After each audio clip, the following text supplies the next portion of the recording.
Hello students, welcome to प्रथमिक विश्वास। तो आज हम जो है हमारे एमसीक्यूज क्वेश्चंस को कंटिन्यू करेंगे।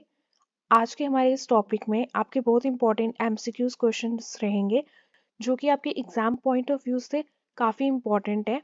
तो आप इन्हें बहुत अच्छे से समझें और पूरी वीडियो को ध्यान से देखें। आज का हमारा जो फर्स्ट क्वेश्चन रहता है वो आएगा हमारे पास।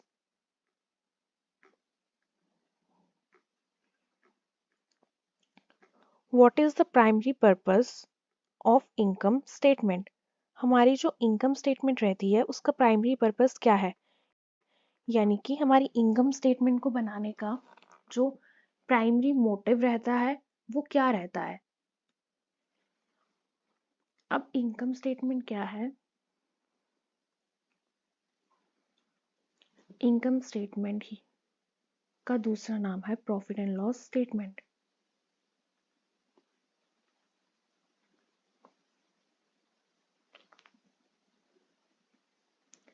यानी कि इनकम स्टेटमेंट को ही प्रॉफिट एंड लॉस स्टेटमेंट कहा जाता है। अब हम अपने सारे ऑप्शंस को देखते हैं। हमारे पास जो पहला ऑप्शन है वो क्या है? To show the financial position at a specific point of time.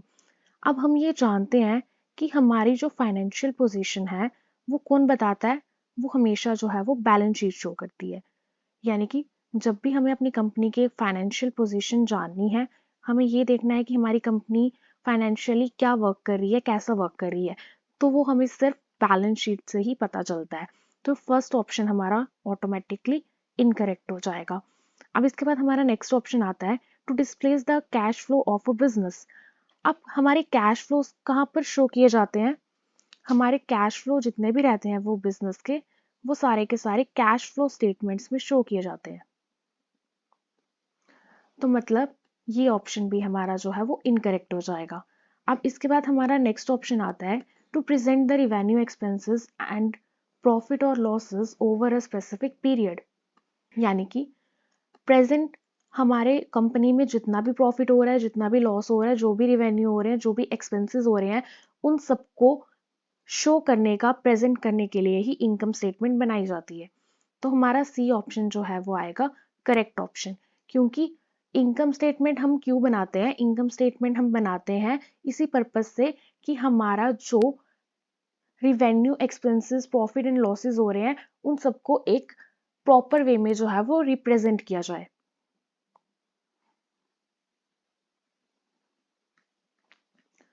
अब इसके बाद हमारा नेक्स्ट क्वेश्चन जो आता है वो आता है which accounting principles state that expenses should be recognized in the same period as the revenue they help to generate? ऐसा कौन सा अकाउंटिंग प्रिंसिपल है जो ये कहता है कि जो रिवेन्यूज हैं और जो एक्सपेंसेस हैं वो एक ही टाइम पर रिकॉर्ड किए जाने चाहिए?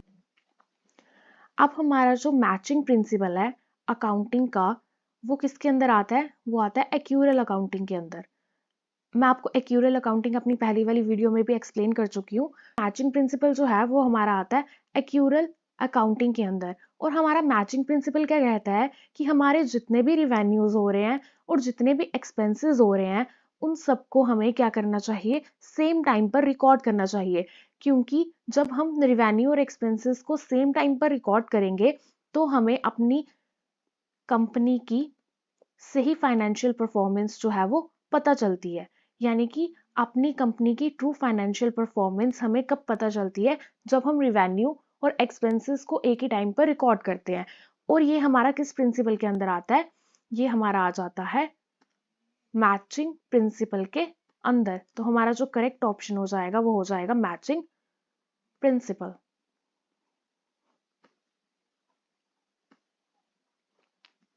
अब इसके बाद हमारा जो नेक्स्ट क्वेश्चन आता है वो आता है what is the formula for calculating net income? हमारी जो नेट इनकम रहती है उसे कैलकुलेट करने का फॉर्मूला जो है वो क्या होगा? अब हमने पहले भी पढ़ा था कि नेट इनकम क्या होती है। जब भी हम प्रॉफिट एंड लॉस अकाउंट बनाते हैं तो हमारे प्रॉफिट एंड लॉस अकाउंट का जो बैलेंस आता है या तो वो नेट प्रॉफिट होगा या तो फिर वो नेट लॉस होगा। तो हमारा नेट प्रॉफिट जो आता है वो कैसे आता है? जब भी हम रिवेन्यू में से अपने एक्सपेंसेस को माइनस कर देते हैं। यानी कि जितना भी रिवेन्यू हुआ है, यानी कि जितना हमने पैसा कमाया है, उसमें से जब हम अपने खर्चे को माइनस कर देंगे तो हमारे पास क्या आएगा, हमारी नेट इनकम। तो यानी कि इसका जो सही ऑप्शन रहेगा हमारे पास वो क्या रहेगा, net income is equal to revenue minus expenses.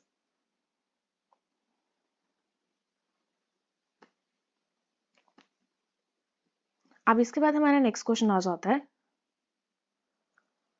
Which of the following is a current asset, कि इनमें से हमारा करंट एसेट जो है वो क्या होगा। अब हमने पहले भी पढ़ा था कि करंट एसेट्स क्या रहते हैं, current assets are those assets which can easily converted into cash। Current assets वो एसेट होते हैं जिनको हम इजीली कैश में कन्वर्ट कर सकते हैं, या तो वो in the form of cash होंगे या फिर वो इजीली कन्वर्टेबल इनटू कैश होंगे। अब फर्स्ट हमारे पास आ रहा है लैंड, तो land is not a current asset. अब इसके बाद सेकंड हमारे पास आ जाता है अकाउंट रिसीवेबल। अब अकाउंट रिसीवेबल क्या रहता है, अकाउंट रिसीवेबल मीन्स वो लोग जिनको हमने कुछ उधार पर दिया था और अब हमें उनसे जो पैसा है वो मिलेगा, यानी कि हमने कोई चीज उधार पर बेची है। अब अकाउंट रिसीवेबल यानी कि जो चीज हमने उनको उधार पर बेची है, अब उसका पैसा जो है वो हम रिसीव कर रहे हैं, यानी कि कैश में कुछ रिसीव कर रहे हैं। तो यहाँ पर जो कैश आएगा वो क्या होगा, हमारा करंट एसेट होगा।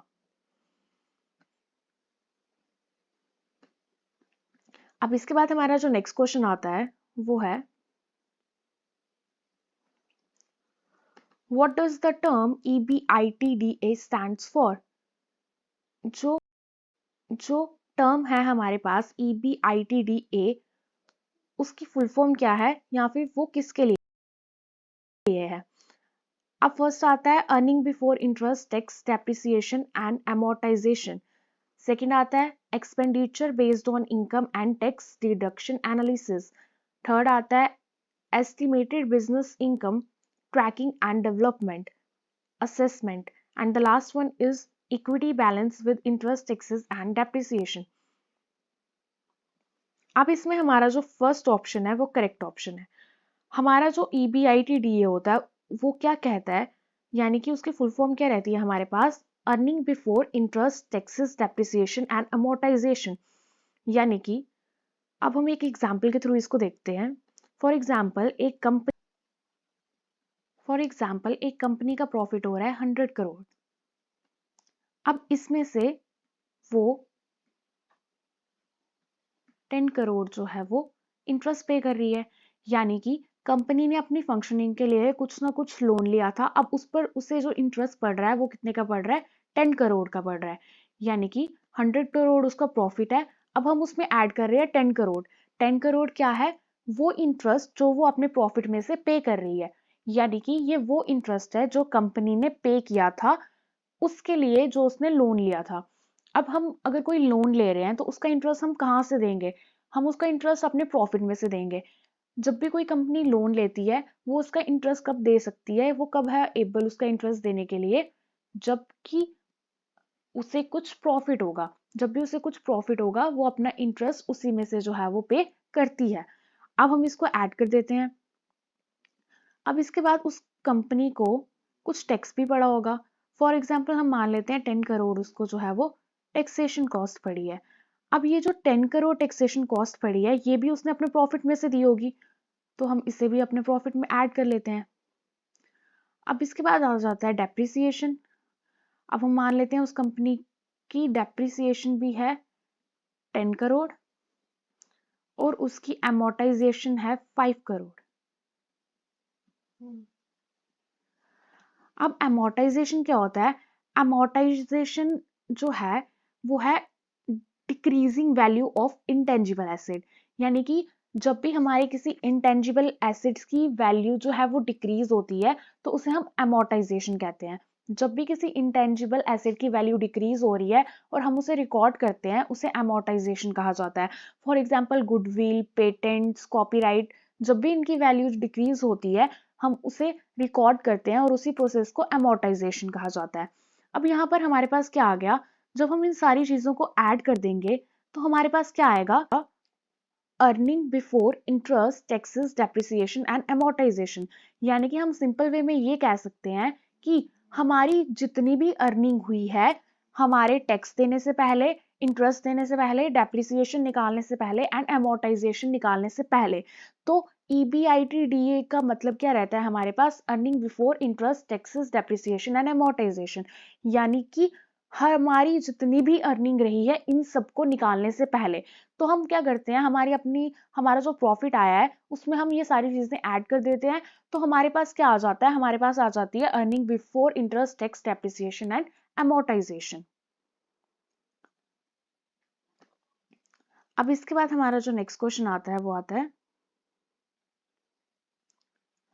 which financial statement provide a snapshot of a company's financial position at a specific point of time।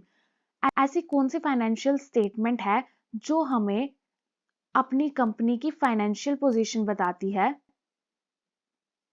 एक एग्जैक्ट पॉइंट ऑफ टाइम पे? यानी कि हमारे बिजनेस की क्या फाइनेंशियल पोजीशन है एक एग्जैक्ट पॉइंट ऑफ टाइम पर, वो हमें कौन सी स्टेटमेंट जो है वो बताती है। पहला ऑप्शन है हमारे पास इनकम स्टेटमेंट, दूसरा ऑप्शन है स्टेटमेंट ऑफ कैश फ्लो, तीसरा ऑप्शन है balance sheet and the last option is retained earning statement. अब हमने बहुत बार पढ़ा है कि जब भी हमारी कंपनी की फाइनेंशियल पोजीशन की बात होगी, यानी कि ये देखने की बात होगी कि वो फाइनेंशियली कैसे वर्क कर रही है, तो ये हमें जो बताती है, जो स्टेटमेंट हमें इसके बारे में इंफॉर्मेशन देती है, वो कौन सी रहती है? वो रहती है बैलेंस शीट। यानी कि बैलेंस शीट जो है वो एक टाइम पीरियड के बाद बनाई जाती है, और बैलेंस शीट हमें अपनी कंपनी की फाइनेंशियल पोजीशन बताती है उस पॉइंट ऑफ टाइम पर जब वो प्रिपेयर की जा रही है या फिर जब वो बनाई जा रही है। अब इसके बाद हमारा नेक्स्ट क्वेश्चन आ जाता है,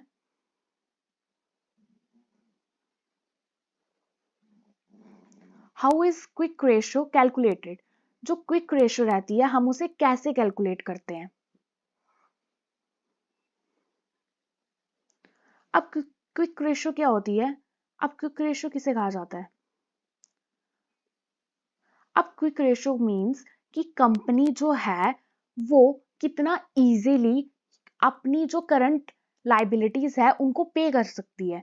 यानी यानी कि हमारी इनकम स्टेटमेंट को बनाने का जो प्राइमरी मोटिव रहता है वो क्या रहता है? ये देखते हैं कि कोई भी कंपनी जो है वो अपनी करंट लाइबिलिटीज को फुलफिल करने में कितनी सफिशिएंट है, कितनी जल्दी वो उसे फुलफिल कर सकती है बिना अपनी इन्वेंट्री को बेचे हुए। तो हमारी जो क्विक रेशो है वो सिर्फ यही चेक करने के लिए होती है कि हमारी जो कंपनी है वो अपनी करंट लाइबिलिटीज को पे ऑफ कर सकती है या नहीं कर सकती है, वो भी बिना अपनी इन्वेंट्री को सोल्ड किए। तो क्विक रेशो का हमारे पास जो फॉर्मूला रहता है वो हमारे पास क्या रहता है?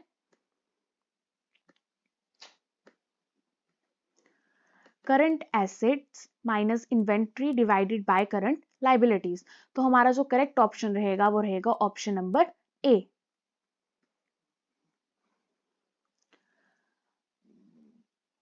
अब इसके बाद हमारा नेक्स्ट क्वेश्चन आ जाता है, what is the purpose of depreciation in accounting? अब डेप्रिसिएशन का मेन पर्पस क्या रहता है हमारी अकाउंटिंग में? अब डेप्रिसिएशन क्या होती है? डेप्रिसिएशन हमारे पास क्या है, जितने भी हमारे पास टेंजिबल एसेट्स हैं उनकी वैल्यू जब डिक्रीज होती है हम उसे रिकॉर्ड करते हैं। यानी कि टाइम पीरियड के साथ जो वैल्यू डिक्रीज हो रही है टेंजिबल एसेट्स की, उसी को डेप्रिसिएशन कहा जाता है। यानी कि reduction in the value of the assets. यानी कि किसी भी एसेट की वैल्यू जो है वो रिड्यूस हो रही है, उसे हम क्या कहते हैं? डेप्रिसिएशन कहते हैं। अब हमारे पास यहाँ पर क्या है? हमारे पास चार ऑप्शंस हैं। To reduce the value of an asset over its useful life, एक एसेट की वैल्यू कम हो रही है टाइम पीरियड के साथ साथ, तो हमारा जो फर्स्ट ऑप्शन है यही हमारा करेक्ट ऑप्शन होगा। क्योंकि डेप्रिसिएशन का मतलब ही ये होता है कि हमारे जितने भी टेंजिबल एसेट्स हैं उनकी वैल्यू जो है वो कम होती जाती है टाइम पीरियड के साथ साथ, और उसे ही हम डेप्रिसिएशन कहते हैं।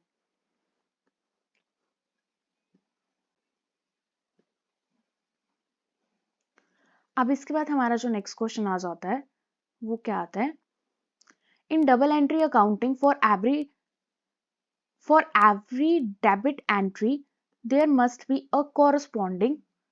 अब डबल एंट्री सिस्टम में क्या होता है, हमने पहले भी पढ़ा था कि डबल एंट्री सिस्टम में हमेशा एक एंट्री के दो इफेक्ट्स होते हैं। यानी कि डबल एंट्री में अगर हम कोई भी ट्रांजैक्शन कर रहे हैं, अगर डबल एंट्री सिस्टम से कोई भी ट्रांजैक्शन की जा रही है, तो उस ट्रांजैक्शन के हमेशा जो है वो दो इफेक्ट होंगे। यानी कि एक इफेक्ट उसका डेबिट साइड पर होगा और एक इफेक्ट उसका क्रेडिट साइड पर होगा। तो हम ये कह सकते हैं कि डबल एंट्री सिस्टम में एक ट्रांजैक्शन जो है वो दो अकाउंट्स को इफेक्ट करती है। यानी कि एक चीज जो है वो डेबिट साइड आएगी और दूसरा इफेक्ट जो है वो हमारा क्रेडिट साइड पर आता है। तो in double entry accounting for every debit entry there must be a corresponding. तो इसका हमारा करेक्ट ऑप्शन जो रहेगा वो क्या रहेगा, क्रेडिट एंट्री। क्योंकि हमने बहुत बार पढ़ा है कि डबल एंट्री सिस्टम में अगर कोई भी चीज डेबिट हो रही है तो उसका इफेक्ट जो है वो क्रेडिट साइड पर भी पड़ता है। यानी कि अगर एक अकाउंट डेबिट हो रहा है तो दूसरा अकाउंट जो है वो हमेशा क्रेडिट होगा। अब इसके बाद हमारा नेक्स्ट क्वेश्चन आ जाता है, what is the purpose of Sarbanes Oxley act. अब ये जो एक्ट था इसका क्या पर्पस है। अब यहाँ पर हमारे पास चार ऑप्शंस हैं।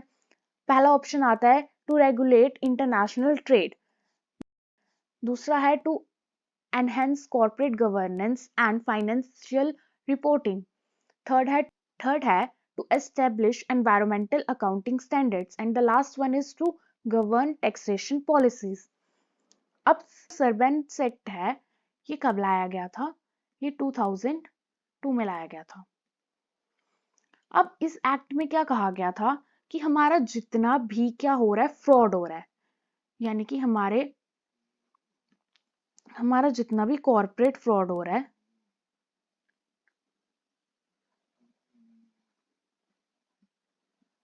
इसे इग्नोर करने के लिए, हमारे कॉर्पोरेट फ्रॉड को इग्नोर करने के लिए ये एक्ट जो है वो लाया गया था। यानी कि इस एक्ट में क्या कहा गया था कि हम जो है अपनी फाइनेंशियल ऑडिटिंग को इम्प्रूव करेंगे, यानी कि अपने ऑडिटिंग प्रोसेस को इम्प्रूव करेंगे। हम जो है वो स्ट्रिक्टली की जाएगी, हर चीज को प्रॉपर वे में फॉलो किया जाएगा ताकि कोई भी कॉर्पोरेट फ्रॉड है वो जो ना किया जाए। तो इस एक्ट के अंदर यही था कि कोई भी फ्रॉड ना हो, इसलिए गवर्नमेंट ने ये एक्ट जो था वो बनाया था कि हम जो है ऑडिटिंग पर ध्यान देंगे, हम हर वे में जो है वो बेटर ऑडिटिंग करने की कोशिश करेंगे कि हर फ्रॉड को जो है वो इग्नोर किया जाए। तो इसका हमारा जो करेक्ट ऑप्शन वो रहेगा to enhance corporate governance and financial reporting. और ये एक्ट जो है ये 2002 में लाया गया था। ये भी आपके एमसीक्यूज में आ सकता है कि ये एक्ट जो है वो कब लाया गया, तो ये एक्ट जो है वो 2002 में जो था वो लाया गया था। अब इसके बाद जो हमारा नेक्स्ट क्वेश्चन आ जाता है वो आता है, which financial statement report a company's cash inflows and outflows from its operating, investing and financing activities। अब यहाँ पर उसने हमसे क्या पूछा है कि ऐसी कौन सी फाइनेंशियल स्टेटमेंट है जो कंपनी के कैश इनफ्लो को और आउटफ्लो को जो है, यानी कि कैश की जितनी भी इनफ्लो एक्टिविटीज हैं और आउटफ्लो एक्टिविटीज हैं उनको रिकॉर्ड करती है। ऐसी कौन सी स्टेटमेंट हम बनाते हैं जिसमें कंपनी की सारी कैश की इनफ्लो एक्टिविटीज और आउटफ्लो एक्टिविटीज जो है वो रिकॉर्ड की जाती हैं। अब यानी कि कैश इनफ्लो क्या होता है, जो भी हमारे बिजनेस में कैश जो है वो आ रहा है, यानी कि बिजनेस में जब भी कैश आएगा तो उसे कैश इनफ्लो कहा जाता है, और बिजनेस से कैश जब भी बाहर जाता है तो उसे कैश आउटफ्लो कहा जाता है। अब यहाँ पर हमसे पूछा गया है कि ऐसी कौन सी स्टेटमेंट हम बनाते हैं जिसमें हमारे सारे के सारे कैश इनफ्लोज एंड सारे के सारे कैश आउटफ्लोज जो है वो हम रिकॉर्ड करके रखते हैं। तो यहाँ पर हमारे पास जो है वो चार ऑप्शंस हैं। First is income statement, second is balance sheet, third one is statement of cash flow and the last one is statement of retained earning। अब यहाँ पर जो है कैश से रिलेटेड ट्रांजेक्शन्स को रिकॉर्ड किया जाता है, यानी कि कैश कैश जब आएगा और कैश जब आएगा उससे रिलेटेड सारी इंफॉर्मेशन के बेसिस पर एक स्टेटमेंट बनाई जाती है, तो उसका जो नाम रहता है वो क्या रहता है, कैश फ्लोज। यानी कि स्टेटमेंट ऑफ कैश फ्लो जो होगा वो हमारा करेक्ट ऑप्शन होगा। कैश फ्लो स्टेटमेंट में क्या होता है, कैश से रिलेटेड सारी ट्रांजैक्शंस जो है वो लिखी जाती हैं। इस स्टेटमेंट में हमें पता चलता है कि कितना हमारा कैश इनफ्लो हुआ है और कितना हमारा कैश आउटफ्लो हुआ है। ये स्टेटमेंट हमें प्रेजेंट करती है कि एट द करंट टाइम, इस टाइम पर हमारे बिजनेस के पास कितनी कैश अवेलेबिलिटी है, यानी कि उसका कैश स्टेटस, कैश पोजीशन क्या है उस बिजनेस की। तो कैश फ्लो स्टेटमेंट से हमें पता चलता है कि हमारे बिजनेस के पास करंटली कितना कैश जो है वो अवेलेबल है।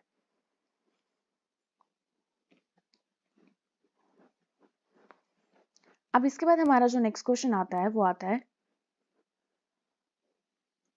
What is the purpose of the FIFO method in the inventory, कि हमारा जो फीफो मैथड है इन्वेंट्री में उसका क्या पर्पस रहता है। अब हमारे पास इन्वेंट्री के दो मेथड्स आते हैं।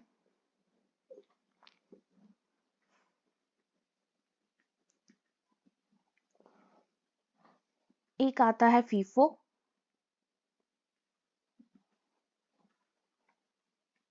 And second one is LIFO.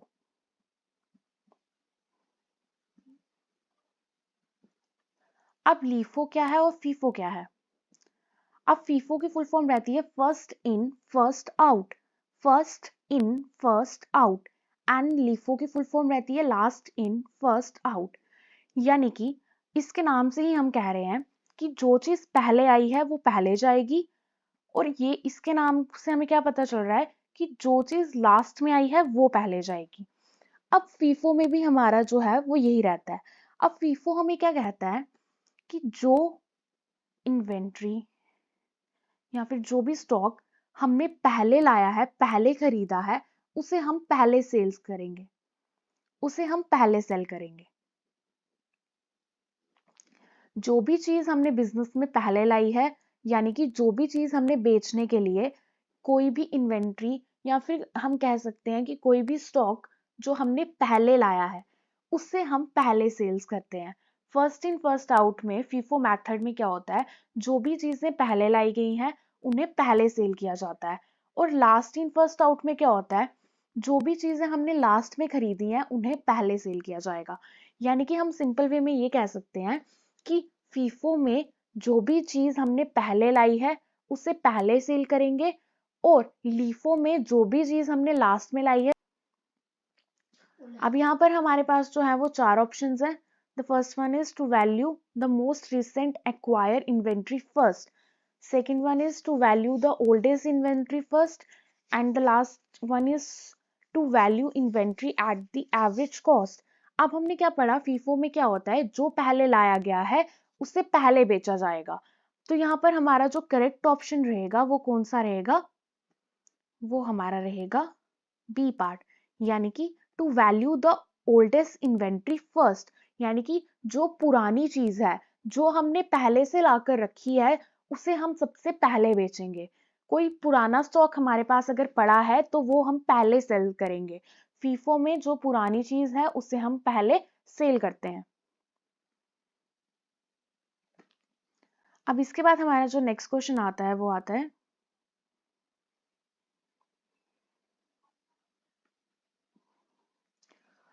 what is the significance of term liquidity in financial analysis। हमारी जो टर्म लिक्विडिटी है वो फाइनेंशियल एनालिसिस, यानी कि वो फाइनेंस में हमारी जो टर्म लिक्विडिटी है वो क्या होती है एक्चुअल में। अब लिक्विडिटी क्या रहता है कि हमारी जो कंपनी है उसके पास कितना कैश अवेलेबल है, यानी कि कितनी लिक्विडिटी है उसके पास कैश की। जितना भी कैश उसके पास अवेलेबल है उसे हम कहेंगे लिक्विडिटी। अब ये फाइनेंशियल एनालिसिस में इंपॉर्टेंट क्यों है, यानी कि हमारी फाइनेंशियल पोजीशन को, फाइनेंशियल टर्म्स को जानने के लिए लिक्विडिटी इंपॉर्टेंट जो है वो क्यों है। अब फर्स्ट ऑप्शन हमारे पास रहता है setting accounting standards, accounting standards को मेंटेन करना, एनफोर्सिंग टैक्स रेगुलेशंस के लिए, regulating the issuance and trading of security, and the last one is auditing financial statements. तो इसका जो करेक्ट ऑप्शन हमारे पास रहेगा वो क्या रहेगा? Regulating the assurance and trading of security. अब लिक्विडिटी क्या है? Liquidity is the availability of the cash in the business, जो कि हमारे ट्रेडिंग में हेल्प करती है। अगर हमारा जो बिजनेस है उसके पास एक sufficient amount of cash available है तो वो अपने ट्रेड को स्मूथली चला सकता है, यानी कि वो स्मूथली वर्क कर सकता है। अगर उसके पास कैश ही अवेलेबल नहीं है, अगर उसके पास कैश की लिक्विडिटी ही नहीं है, तो वो अपने बिजनेस को स्मूथली वर्क जो है वो नहीं कर सकता है। तो इसलिए लिक्विडिटी हमारे बिजनेस में होना बहुत ज्यादा इंपॉर्टेंट है। अब इसके बाद हमारा जो नेक्स्ट क्वेश्चन आ जाता है वो आता है, what is the purpose of trial balance in accounting. हमारी अकाउंटिंग में जो ट्रायल बैलेंस है वो क्यों प्रिपेयर किया जाता है? अब हमने पहले भी अपनी वीडियो में पढ़ा था कि ट्रायल बैलेंस कब बनाया जाता है? लेजर के बाद जो है हम ट्रायल बैलेंस प्रिपेयर करते हैं। अब ट्रायल बैलेंस में क्या होता है, हमारे लेजर के जितने भी अकाउंट्स बनते हैं उनमें जितने भी बैलेंसेस आते हैं वो सारे के सारे ट्रायल बैलेंस में क्या किए जाते हैं? रिकॉर्ड किए जाते हैं। अब ट्रायल बैलेंस में क्या रहता है हमारे पास? ट्रायल बैलेंस में हम देखते हैं कि हमारा जो डेबिट साइड है क्या वो क्रेडिट साइड के इक्वल है,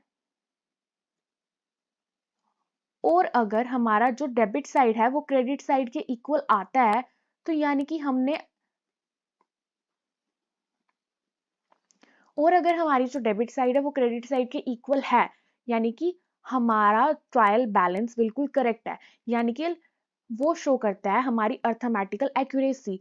मींस हम ये कह सकते हैं कि हमने जर्नल से लेकर अभी तक जितने भी ट्रांजैक्शंस किए हैं, जर्नल की रिकॉर्डिंग से लेकर अभी तक ट्रायल बैलेंस तक हमने जितनी भी ट्रांजैक्शंस रिकॉर्ड की हैं, जो भी हमने रिकॉर्डिंग प्रोसेस फॉलो किया है वो अर्थमेटिकली बिल्कुल करेक्ट है।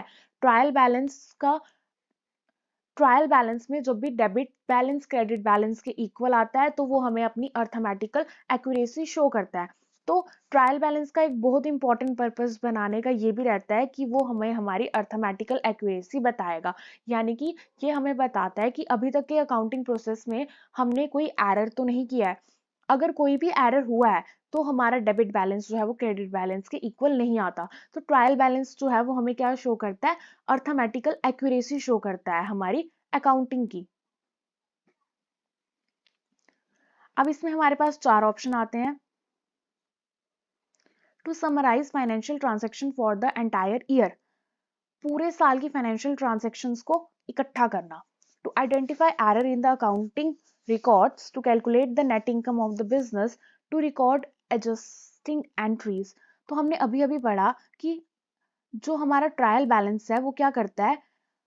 हमारे एरर्स को बताता है, यानी कि आइडेंटिफाई करता है कि अभी तक के प्रोसेस में हमने कोई एरर तो नहीं किया है। अगर हमारा कोई भी एरर हुआ होगा तो हमारा ट्रायल बैलेंस का बैलेंस जो है वो इक्वल नहीं आएगा। तो ये हमारी अर्थमेटिकल एक्यूरेसी जो है वो शो करता है।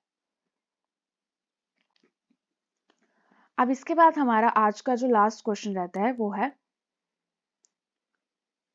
What is the significance of term liquidity in financial analysis. तो ये क्वेश्चन हमारा रिपीट हो चुका है, हमने अभी अभी देखा था कि इसका आंसर जो है वो क्या रहेगा।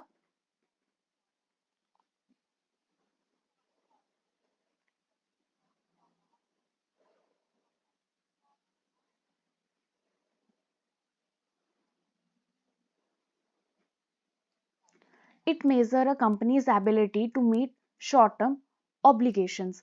तो मैंने आपको अभी अभी बताया कि लिक्विडिटी क्या रहता है कि कंपनी के पास कितना कैश जो है वो अवेलेबल है, यानी कि कितनी लिक्विडिटी है उनकी कंपनी में।